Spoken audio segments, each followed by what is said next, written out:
Apple aims to allow developers to release universal apps that work across iPhone, iPad, and Mac as early as next year, according to Bloomberg News.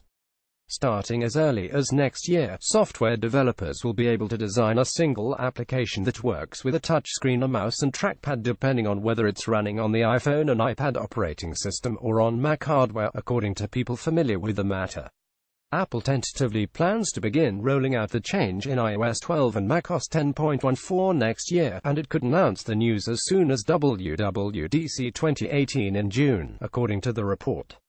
The exact timeline is subject to change. Apple typically previews the next major versions of its iOS and macOS operating systems at WWDC in June, with beta versions of each platform available to developers and public testers until September, so it's possible apples for universal apps will begin rolling out in the pre-release software.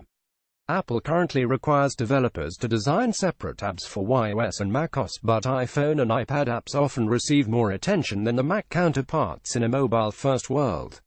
The report said it's unclear if Apple will eventually merge the less popular Mac App Store with the App Store for iOS. The project is reportedly codenamed Marzipan and is considered to be one of the biggest changes on Apple's roadmap next year. The report speculates that universal apps would make it easier for Apple to one day create a single operating system for all of its devices, should it ever go down that avenue. Apple would be following in the footsteps of Microsoft's Universal Windows platform, aimed at helping developers create universal apps that run across Windows 10 and Windows 10 Mobile, the latter of which is being phased out.